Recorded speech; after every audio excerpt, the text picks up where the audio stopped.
إنما ذلكم الشيطان يخوف أولياءه فلا تخافوهم وخافوني إن كنتم مؤمنين ولا يحزنك الذين يسارعون في الكفر إنهم لن يضروا الله شيئا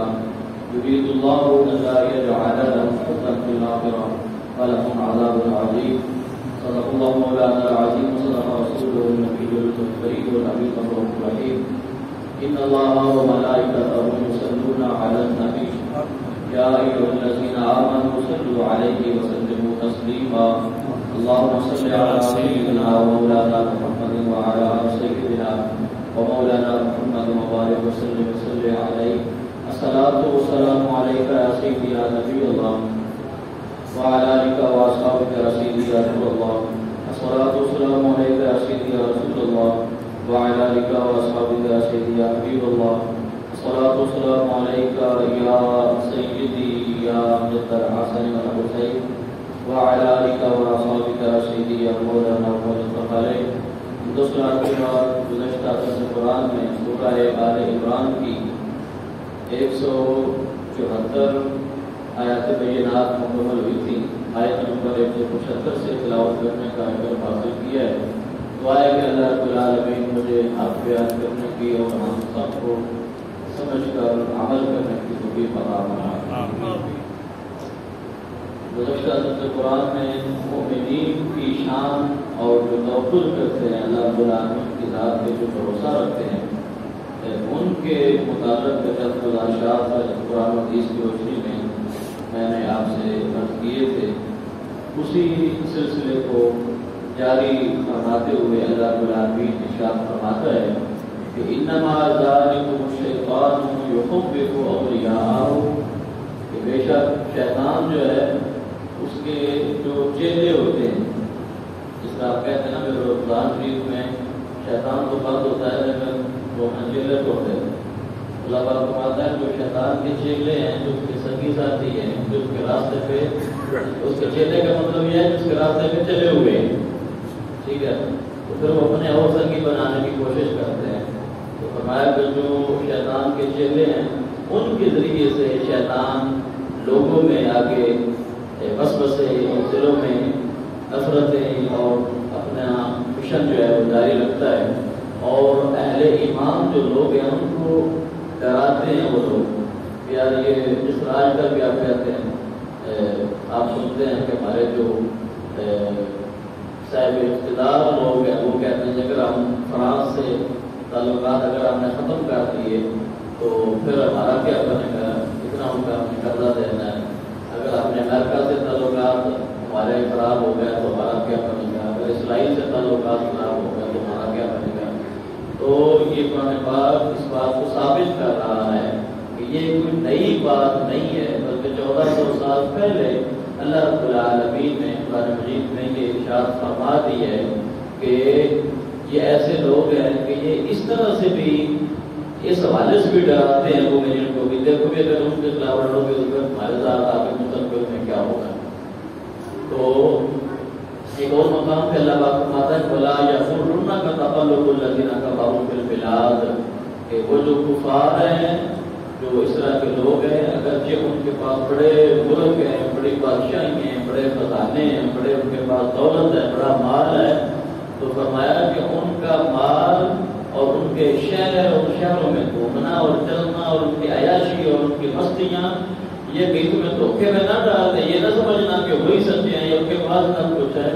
وہ تو اللہ نے ان کو جو دنیا میں دینا ہے دے دیے، تو ان کو جو دینا تھا یہاں پر دے دیے، آپ کو جو دینا ہے اللہ نے سنبھال کر رکھا ہوا ہے، اور وہ اللہ نے ماجر اللہ رب العالمین نے بتا. لیکن اس کے باوجود اتنی ان کو دنیاوی فیسلٹیز، اتنے ان کو انعام، ان کے اوپر جو دنیاوی جو حوالے سے وسائل ہیں وہ دینے کے باوجود اللہ پاک فرماتا ہے فلا تخافوہم، آپ نے ان سے ڈرنا پھر بھی نہیں، کیونکہ جو طاقت ہے وہ تو ایمان میں ہے. طاقت کس میں ہے؟ ایمان میں. تو آپ دیکھتے ہیں کہ جن کے اندر ایمان نہیں ہے، دنیاوی وسائل ان کے پاس جتنے بھی ہوں تو ان کو کامیابی نہیں ہو سکتی، کیونکہ ان کے اندر وہ حوصلہ اور وہ جذبہ نہیں ہے جو ایمان والے بندے کے اندر جذبہ ہوتا ہے. تو لہذا فرمایا فلا تخافوہم، یہ جو بڑے بڑے ایسے ممالک ہیں جن کے بڑے بھاری قوم ہیں یا بھاری جن کا کرنسی ہے، تو فرمایا ان کا ڈرنے کی ضرورت نہیں ہے. وخافونی، اگر ڈرنا ہے تو مجھ سے ڈرو، ان سے نہ ڈرو بلکہ مجھ سے ڈرو، اللہ سے ڈرو. ان کنتم مؤمنین، اگر تم مومن ہو. تو یہاں یہ بھی واضح ہو گیا کہ جو مومن ہے تو وہ کس سے ڈرتا ہے؟ صرف اللہ سے ڈرتا ہے. وہ یہ نہیں دیکھتا کہ ہم اگر فلاں ملک کے خلاف احتجاج کریں گے تو ہمارا کیا بنے گا، کل ہمارے ساتھ کرنے سے کیا ہے. وہ یہ چیزیں نہیں سوچتے، بلکہ وہ اللہ پر ایمان اور توکل رکھ کے وہ فرمانا کہ بے خطر کود پڑا آسیہ نمرود میں عشق. اب ابراہیم علیہ السلام کو نظر نہیں آ رہا تھا وہ نمرود ہے، بادشاہ ہے، اور اگر میں ڈٹا ہوا ہوں تو ڈٹا رہوں گا تو مجھے مطلب کچھ آپ سامنے ڈر نہیں ہے. اور آگ میں ٹائم دیا گیا تو فرمایا کہ بے خطر کود پڑا آسیہ نمرود میں عشق، عقل ہے بے تماشائے لبے بام ہوئی. وہ توحید جو ہے نا، توحید یہ بھی آج کل لوگ نام لیتے ہیں کہ ہم بڑے موالد ہیں، ورنہ توحید کی جو چاشنی ہے وہ بھی ان لوگوں سے ملتی ہے نا. حضرت ابراہیم علیہ السلام کو جب پھینکا گیا آگ میں تو جناب جبریل امین علیہ السلام حاضر ہوئے اور عرض کرتے ہیں کہ اللہ کے نبی، آج میں آپ کی اگر آپ مجھے موقع دیں تو میں آپ کی خدمت نہ کروں، یعنی کہ آپ کو بچا لوں یہاں سے. تو حضرت ابراہیم فرماتے ہیں نہیں، مجھے تیری ضرورت نہیں ہے، اپنے آپ نظر آ رہی ہے. یہ ایمان تھا، یہ عقیدہ تھا، یہ توحید تھی. تو ابراہیمی یہ ہے کہ جناب جبریل امین آئے تو عرض کیا اے اللہ کے نبی میں آپ کو بچا لوں، مدد کروں. آپ نے فرمایا نہیں، آج تیری مدد کی ضرورت نہیں ہے. تو پھر انہوں نے کہا کہ چلے رب سے مانگ لو مدد. کس سے مانگ لو؟ اب رب سے مانگنا بھی شرک ہے، رب سے تو مانگنا ہے. لیکن جناب ابراہیم علیہ السلام فرماتے ہیں نہیں، آج اس سے بھی نہیں مانگنا، آج مانگنا نہیں ہے. کیوں؟ کیونکہ اسے پتا ہے جس کے لیے میں جا رہا ہوں نا، اسے پتا ہے کہ یہ خالق میرے لیے جا رہا ہے، میری وجہ سے جا رہا ہے، میرا نام لینے کی وجہ سے جا رہا ہے. اور پھر یہ جو ایمان تھا اور یقین تھا کہ جس کے لیے میں جا رہا ہوں وہ اس بات کا محتاج بھی نہیں ہے کہ وہ مانگے گا تو میں عطا کروں گا.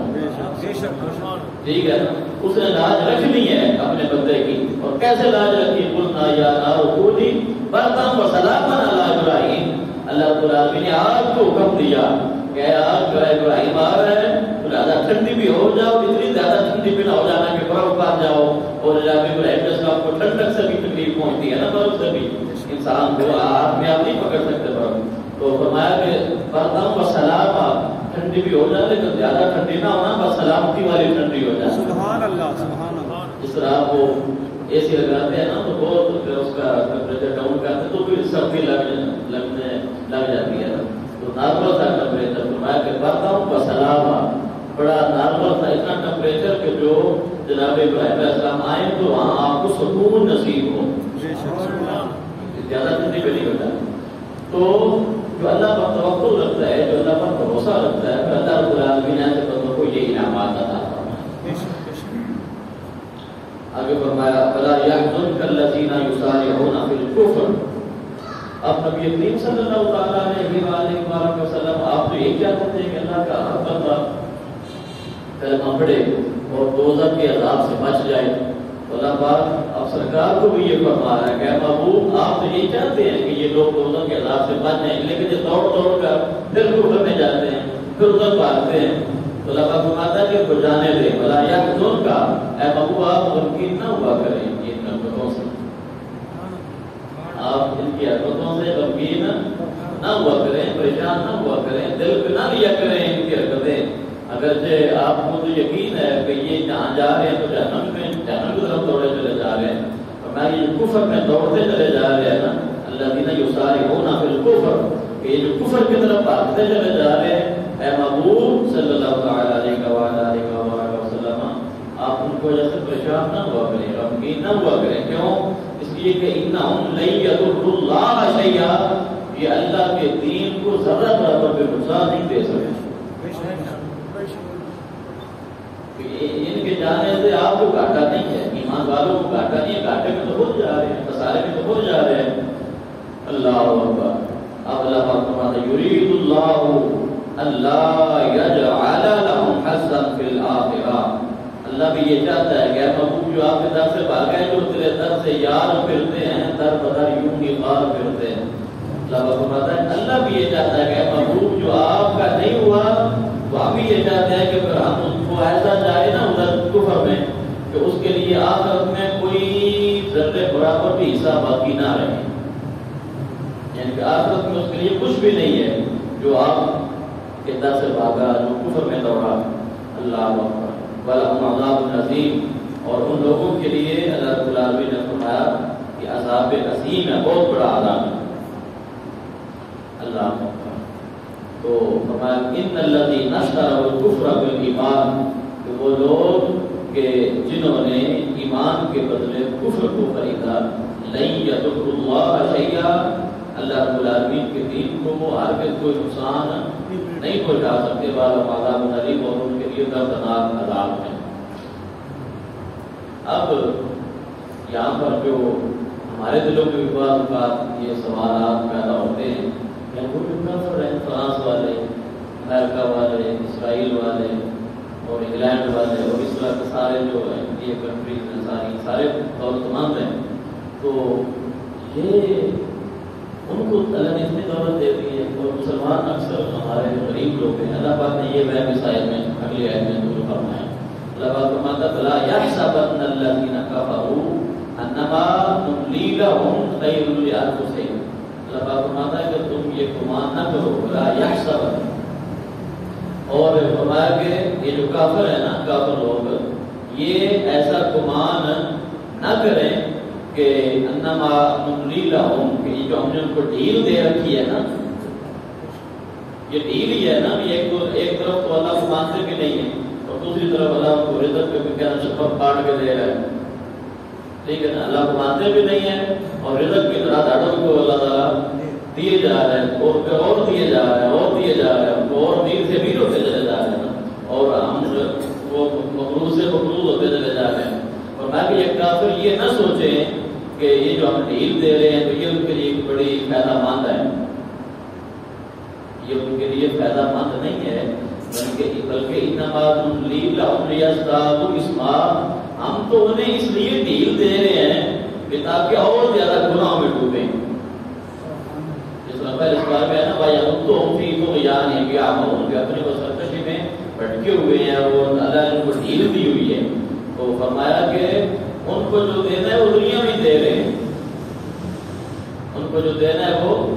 نبی کریم صلی اللہ تعالیٰ علیہ وآلہ وسلم کے بارے میں بھی آتا ہے نا کہ آپ لیٹے ہوئے ہیں، آرام فرما رہے ہیں چٹائی کے اوپر، اور وہ چٹائی کے نشانات آپ کے جسم کے اندر پہ پڑ جاتے ہیں۔ جناب فاروق اعظم رضی اللہ تعالیٰ عنہ آپ سے روایت ہے کہ آپ ان کہتے ہیں یا رسول اللہ وہ کیسے ہو، کس طرح، وہ کافر، وہ مردود مشرک، اور ان کو اللہ نے اتنے درد بچھانے اور اتنے آسائشیں سہولیات دی ہیں اور آپ کے لیے ہر شے بنائی ہے اور آپ کا یہ حال ہے، تو غیر عالم صلی اللہ تعالیٰ علیہ وآلہ وسلم نے کیا فرمایا کہ عمر کیا تم اس بات کو پسند نہیں کرتے کہ یہ 4 دن کی زندگی ہے یہاں وہ موج کر لیں اور جو ہمیشہ رہنے والی زندگی ہے وہاں اللہ پاک ہمیں نعمتیں عطا فرما۔ یہ تو 4 دن کی زندگی ہے، کتنی یاجی کریں گے، کتنی یاجی کریں گے، آخر تو قبر میں جانا ہے، جس طرح وہ آپ حضرات کو پتہ ہے، مشہور ہے کہ بندہ دنیا میں میں سیٹ ہو جاؤں، سیٹ ہونے کے لیے کیا کرتے ہو کہ گاؤں سے شہروں کی طرف رخ کیا ہمارے بزرگوں نے یا ہم نے بھی، یعنی کہ سیٹ ہو جائے، بچہ باہر چلا جائے سیٹ ہو جائے گا، کسی بڑے شہر میں چلا جائے سیٹ ہو جائے گا، پڑھائی کر لے سیٹ ہو جائے گا، مکان تو ہے پھر بھی سیٹل پوری نہیں ہوئی، گڈی رہ گئی نا، یعنی گڈی بھی پھر بھی سیٹل نہیں ہوئی جناب، پرانا کام کر لو سیٹل نہیں ہوئی، پھر بچوں کی شادیاں، پھر پڑھائیاں، پھر کرتے کرتے کرتے سیٹنگ بنانے میں انسان کا جو ہے وہ کتنے زندگیاں گزر جاتی ہیں، اور جب پوری زندگی ہوتی ہے پھر وہ آخر وہ ٹائم آ جاتا ہے کہ ٹائم کو سیٹ ہو جاتا ہے جناب، وہ موت کا ٹائم سیٹ ہو جاتا ہے، وہ ٹائم جب سیٹ ہوتا ہے پھر اس ٹائم سیٹ ہوتا ہے کہ آپ ان کا جنازہ کروائیں، تو جنازے کا ٹائم سیٹ ہو گیا، تو پھر جب قبر میں اتارتے ہیں تو ادھر سے کسی آنا پتا ہوتا ہے تھوڑا ادھر چھپو جی، مجھے تھوڑی اندر کرو جی، تھوڑا تھلے کرو جی، ایک کفر دن کے اندر ایسا کرو جی، تو پھر آخر میں جب وہ سیٹل اس کی ہو جاتی ہے بندے کی تو بڑا سیاح سمجھدار بندہ جو اوپر کھڑا، ہاں کون سا ایٹم ہے، ایسے کہتے ہیں اے کون سا ایٹم، تو وہ سینٹر وہاں جا کے پوری ہوتی ہے جب ایک بوڑھا بابا کہہ دیتا ہے نا، وہ بچپن سے لے کر محنت کرتا رہا، بچوں کو کہتے ہیں بیٹا بھی پڑھ لو، یہ تمہاری پڑھنے کی عمر ہے، یہ کھیلنے کے لیے ساری عمر پڑی ہے، پھر شادیاں ہو جاتی ہیں، بچوں میں لگ جاتے ہیں، آگے وہ سیٹک میں ساری عمر گزر جاتی ہے، لیکن سیٹک کا آخری انجام کہاں پہ ہوتا ہے؟ قبر میں جب اس کو رکھ دیا جاتا ہے تو ہاں ہو سکتے ہو سکتا ہے، یہ انسان کی اوقات ہے اور یہی انسان کا ایک انجام ہے۔ فرمایا کہ وَلَهُمْ عَذَابٌ مُهِينٌ، ان کے لیے اہانت والا، دردناک ذلت والا عذاب ہے۔ مَا كَانَ اللَّهُ لِيَذَرَ الْمُؤْمِنِينَ عَلَىٰ مَا أَنتُمْ عَلَيْهِ، اللہ پاک فرماتا ہے کہ اللہ کی یہ شان نہیں ہے کہ مسلمانوں کو ان کے اس حال پہ چھوڑ دے۔ اللہ پاک مسلمانوں کو یعنی کہ بے یار و مددگار چھوڑنے والا نہیں ہے، بلکہ فرمایا حَتَّىٰ يَمِيزَ الْخَبِيثَ مِنَ الطَّيِّبِ، اللہ پاک ناپاکوں کو پاکوں سے جدا کرنے والا ہے، یعنی کہ صاف ستھرے جو اس کے اپنے بندے ہیں ان کو پھر اللہ کی اتنا تعریف گواہ ہے اس بات کی، جب جان کے لیے اتنی جنگیں ہوئی، پھر معاملات ہوئے، فرمایا کہ چھانٹی ہوتی گئی نا، پہلے تو منافق کے ساتھ نماز پڑھتے تھے نا، شروع میں جا مدینہ شریف میں گئے، تو پھر آخر میں ان کو نکالا گیا مسجد سے، مسجد نبوی سے، یہ اخلاق ٹاپک ہے بہت بڑا، لیکن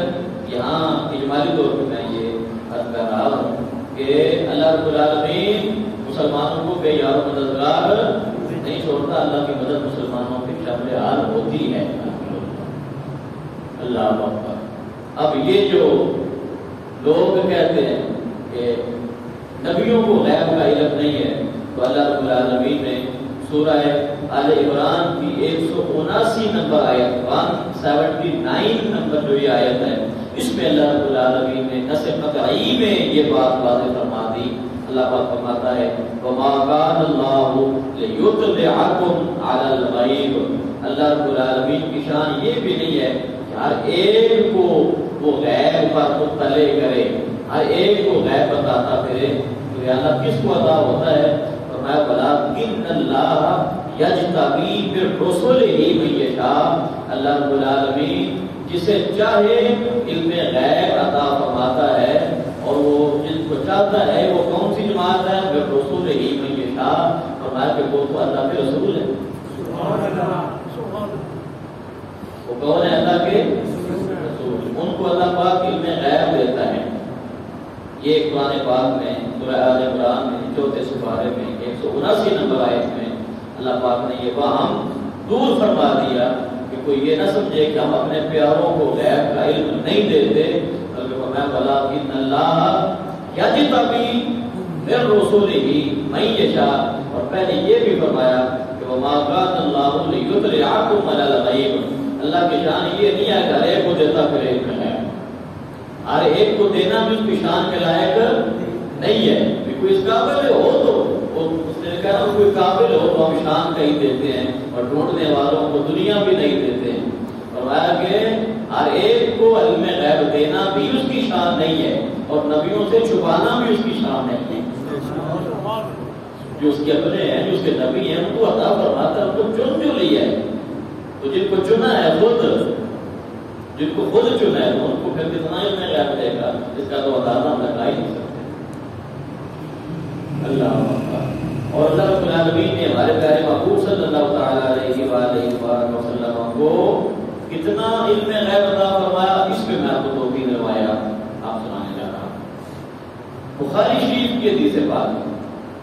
صحیح بخاری شریف کی حدیث پاک ہے، حضرت سیدنا عمر رضی اللہ تعالیٰ عنہ آپ بیان کرتے ہیں کہ نبی کریم صلی اللہ تعالیٰ علیہ وآلہ وسلم ہمارے درمیان ایک مجلس میں کھڑے ہوئے، اور پھر آپ نے کائنات کی تخلیق کی یہاں سے ابتدا ہوئی، جملہ سمجھا نا، یہ حدیث پاک ہے، کائنات کی تخلیق کی جہاں سے ابتدا ہوئی وہاں سے شروع فرمایا، اور فرمایا کہ سب احوال سرکار نے بیان فرمائے، یہاں تک کہ جنت کے ٹھکانے اور جہنم کے ٹھکانوں تک سب کچھ سرکار نے ہمیں بتا سرکار نے بیان فرما دیا اور فرماتے ہیں کہ وہ جس نے بیان سرکار کا سنا، حضرت فاروق اعظم فرماتے ہیں کہ سرکار کا وہ بیان جس نے سن لیا تو جس نے یاد رکھا اس کے اپنے نصیب، تو جس نے بلا دیا اس کے اپنے نصیب۔ یہ میں اپنی طرف سے ترجمہ کیا ہے، جس نے یاد رکھا اس نے یاد رکھا، جس نے بلا دیا اس نے بلا دیا۔ یہ تو اپنے نصیب کی بات ہے۔ یہ حضرت عمر فاروق رضی اللہ تعالیٰ آپ سے روایت ہے، اور دوسری روایت وہ بھی صحیح بخاری شریف کی روایت ہے، اور حضرت حذیفہ رضی اللہ تعالیٰ عنہ آپ سے روایت ہے۔ آپ فرماتے ہیں کہ نبی کریم صلی اللہ تعالیٰ علیہ وآلہ وسلم نے ایک تقریر فرمائی اور قیامت تک ہونے والے جو امور ہیں نبی کریم صلی اللہ تعالیٰ علیہ وآلہ وسلم نے بیان فرما دی۔ جس نے سمجھ لیا اس نے سمجھ لیا، تو جس نے نہیں سمجھا اس نے نہیں سمجھا۔ یہ میں نہیں کہ یہ صحابی کہہ رہے ہیں، جس نے سمجھ لیا اس نے سمجھ لیا، تو جس نے نہیں سمجھا اس نے نہیں سمجھا۔ اللہ۔ اب اگلی روایت ہے، صحیح مسلم شریف کی روایت ہے، حضرت ابو زید رضی اللہ تعالیٰ عنہ بیان فرماتے ہیں کہ نبی کریم صلی اللہ تعالیٰ علیہ وآلہ وسلم نے ہمیں صبح کی نماز پڑھائی۔ کون سی نماز؟ صبح فجر کی نماز ہوتی ہے، تو فجر کی نماز پڑھا کر آدمی کو فجر کی نماز پڑھانے کے بعد سرکار عالم صلی اللہ تعالیٰ علیہ وسلم ممبر پر جلوہ ہو گئے اور سرکار نے ہمیں خطبہ ارشاد فرمایا، اور وہ خطبہ اتنا لمبا تھا، اتنا لمبا خطبہ تھا کہ اسی خطبے میں زور ہو گئی، اسی خطبے میں زور کی نماز کا وقت ہو گیا، اور پھر نبی کریم صلی اللہ تعالیٰ علیہ وآلہ وسلم ممبر پاک سے اترے اور زور کی نماز پڑھائی، اور زور کی نماز پڑھانے کے بعد پھر ممبر پر جلوہ گر اور پھر خطبہ سٹارٹ کر دیا، اور اتنا لمبا خطبہ کہ پھر عصر کی نماز کا وقت ہو گیا، اور فرماتے ہیں کہ پھر جب عصر کا وقت ہوا پھر عصر کی نماز پڑھائی، اور عصر کی نماز پڑھانے کے بعد فرماتا ہے کہ نبی کریم صلی اللہ تعالیٰ علیہ وآلہ وسلم آپ پھر ممبر پر جلوہ گر ہو گئے اور پھر بیان شروع فرما دیا۔ فجر سے شروع کیا ہوا ہے، زور پڑی، پھر عصر پڑی، عصر کے بعد پھر خطبہ شروع فرما دیا۔ فرماتا ہے کہ یہاں تک اتنا لمبا خطبہ کہ سورج غروب ہو گیا، سورج غروب ہو گیا، فجر سے لے کر مغرب تک نبی کریم صلی اللہ تعالیٰ علیہ وآلہ وسلم نے ما کانا وما یکون، اس کا مطلب ہوتا ہے کہ جو ہو چکا وہ بھی بیان فرما دیا، اور جو ہونے والا ہے سرکار عالم صلی اللہ تعالیٰ علیہ وآلہ وسلم نے وہ بھی بیان فرما دیا۔ اور فرماتے ہیں کہ ہم جو صحابہ موجود تھے تو جس کو جتنا جتنا حافظہ تھا، جتنا جتنا کسی کو یاد رہا، اس نے اپنے اندر اس کو محفوظ کیا۔ سبحان اللہ۔ یہ تو اپنی اپنی کیپیسٹی ہے نا، کسی چھوٹا کلاس ہوتا ہے، تھوڑا